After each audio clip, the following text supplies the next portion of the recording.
ጤና ይስጥልኝ። ይህ ወደ እናንተ የሚቀርብላችሁ አሳዛኝና እውነተኛ የፍቅር ታሪኮችን ወደ እናንተ የምናቀርብበት የዩቲዩብ ቻናላችን ነው። ታሪኮቹ ከተመቻችሁ ላይክ እና ሼር በማድረግ እንዲሁም ሰብስክራይብ በማድረግ ወዳጅ የሆኑ ዘንድ እየጠየቅን አሁን ወደ ታሪኩ አለፍን። ዛሬ ቀኑ አዲስ ነው።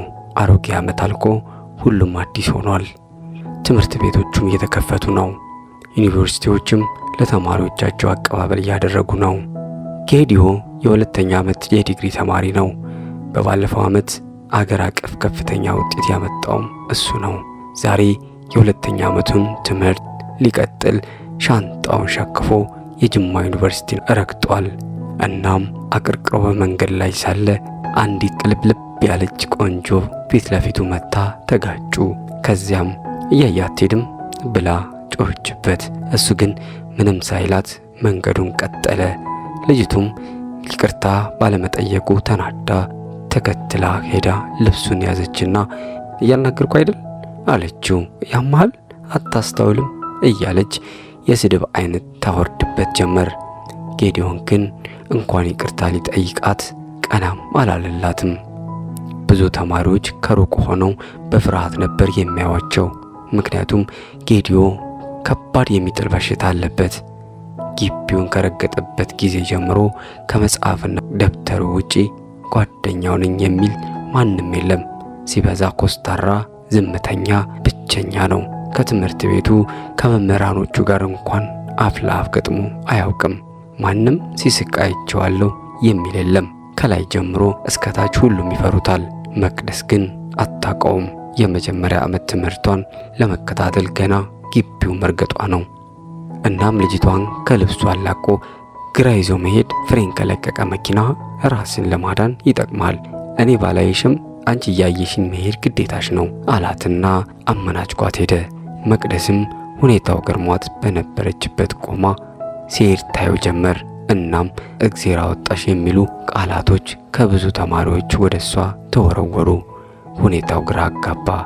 አንድ ተማሪ ልክ እንደዛ ሲላት ምን ለማለት ፈልጎ እንደሆነ ጠየቀችው። ልጁም እንዴ ጌዲዮ ማለት እኮ የግቢያችን አስፈሪና ጎበዝ እንዲሁም በሽተኛ ተማሪ ነው አላት። ከዛ ወዲህ ብዙ ጊዜ ልታናግረው ፈልጋ ሳይሳካላት ቀረ። እሷም የግቢው ጎበዝና ተወዳጅ ሲበዛም ተፈቃሪ ተማሪ ሆነች። ያያት ያረግድላታል። እሷ ግን ሐሳቧ ትምህርቷ፣ ልቧም ጌዲዮን ጋር ነበር። ቀኑ ሰንበት ነው። መቅደስም ከጓደኞቿ ጋር በመሆን ቤተክርስቲያን ሄዳለች። ውዳሴም አድርሰው ሲጨርሱ የመቅደስ የመጨረሻ ጸሎቷ የመጀመሪያ ቀን የሰማሁትን የጌዲዮን ድምፅ አሰማኝ ነበር። ሲጨርሱም ወደ ግቢ ተመለሱ። ግቢ ሲመለሱ ባየችው ነገር ግን በጣም ደነገጠች። አንድ ወጣት መሬት ላይ ተዘርሮ ሲንፈራፈር በአፍና በአፍንጫውም አረፋ ሲደፍቅ ነበር። በዙሪያው ብዙ ተማሪ አለ፣ ግን የሚረዳው አንድም ተማሪ አልታያት አለ። መቅደስ ድንጋጤው ባይለቃትም አቅሟን ሰብስባ ጌዲዮን ወደ ወደቀበት ስፍራ በረረች። ነገር ግን በጣም እየተወራጨ ስለነበር የምታደርገው ጠፋት። ከዛም አያቷ ለሚጥል በሽታ የቅርቢት ጥሩ እንደሆነ ያወሩት ትዝ አላትና ሁሉም ተማሪ ጋር እየዞረች ክብሪት ያለው ማለት ጀመረች። በሁኔታዋ ሩቅ የነበሩት ሁሉ መሰባሰብ ጀመሩ። አብሮ አበድ ሳትባልም አይቀር። መቅደስ በዛ ሰዓት የስሟ ነገር ግድም አልሰጣትም። ግን አለኝ እንጂ የሚላት አጣች። ውስጡን ይሳለቁባትም ጀመር። ከሰው እያደግኩኝ ሰው እንዴት ይናፍቀኝ፣ ከሰው እያደግኩኝ ብርዱ እንዴት ተሰማኝ። እረ ጨከኑብኝ ተደፍቼ እያዩኝ፣ ባላየ ባልሰማ ዝም ብሎ አለፉኝ። የማን ያላ ልበል ከእንባ ጎርፍ በቀር ሰው በሰውነቱ ሲቀር ሳይከበር። መቅደስ አለቀሰች።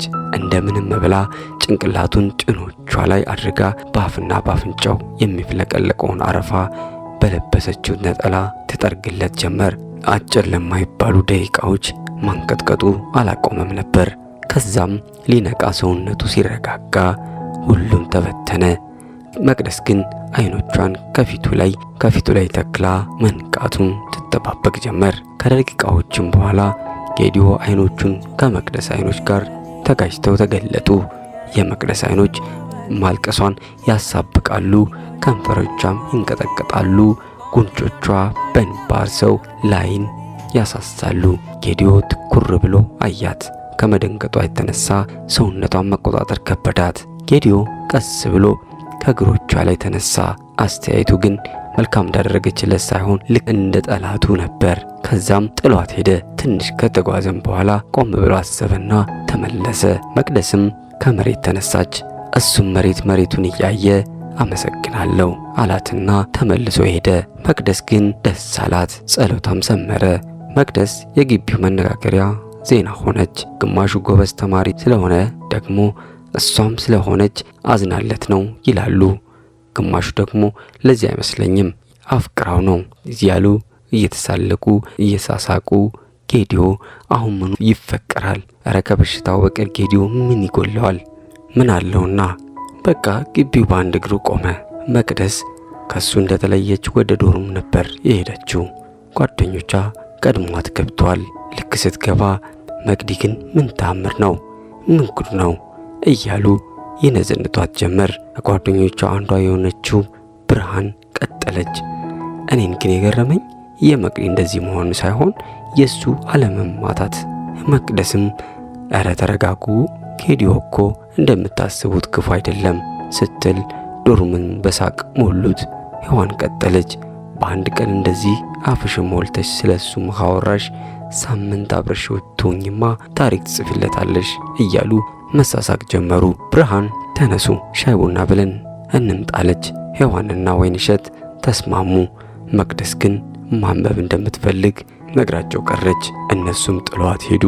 እሷ ግን እንኳን ልታነብ በደስታ የምትይዘው የምትጨብጠው ጠፍቷታል። ከቆይታዎች በኋላ ሰዓዳ በሩን ከፍታ ገባች።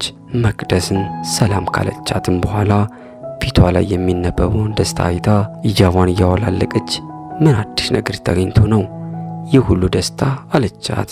መቅደስም ለጌዲዮ ያደረገችለትን ነገረቻት። ሰዓዳም ይህንንማ ገና ከበር ነው የሰማሁት አለቻት። መቅደስም በመፍለቅለቅ አመሰግናለሁ አለኝ እኮ ስትላት ሰዓዳ በሳቅ ወደቀች። እንዴ እንዲህ ሲያዩሽ እኮ አመሰግናለሁ ሳይሆን አግቢኛለሽ ነው የምትመስዩ ብላት መጽሐፏን ይዛ ቆጧ ላይ ወጣች። ጌዲዮም ከመኝታውም ላይ ተጋድሞ መጽሐፉን እያነበበ ነው። የዶርሙም ተማሪዎች አላስችል ብሏቸው ስለሱና ስለ መቅደስ ይንሾካሸካሉ። ጌዲዮም ቀስ ብሎ ዝም ማለት አትችሉም አላቸው። ትንፋሽ ሳያሰሙ ዝም ብለው ከዶርም ወጡ። እውነት ለመናገር የዛሬው ገጠመኝ ለጌዲዮም ገርሞት መጽሐፉን እያየው እንጂ እያነበበው አልነበረም። ከዛ ጊዜ ጀምሮ ጌዲዮ ወደቀ ሲባል የመቅደስ መገኘት የተለመደ ሆነ። ቢሆንም ዛሬ ድረስ ጌዲዮ ከአመሰግናለሁ ውጪ ሌላ ቃል አናግሯት አያውቅም። እንደውም ገና ሲነቃና ሲያያት ደሙ ይፈላል። የመቅደስ እሱን የማናገር ፍላጎት የሱ መሸሽ ተደምሮ ስቃዩን አበዛው። ከዕለታት አንድ ቀን ብቻዋን ካፌ ቁጭ ብላ ያለ ዮናስ የሚባል ልጅ መጥቶ አጠገቧ ቁጭ አለ። ይቅርታ የኔ ወንድም ወንበሩ ሰው አለው አለችው። ካዲያ ምን ችግር አለው? ሲመጣ እነሳለሁ አላት። እሺ አለችውና ስልኳን አውጥታ መነካካት ጀመረች። ከዛም መቅዲ አላት። ድንግጥ ብላ የት ታውቀኛለህ አለችው።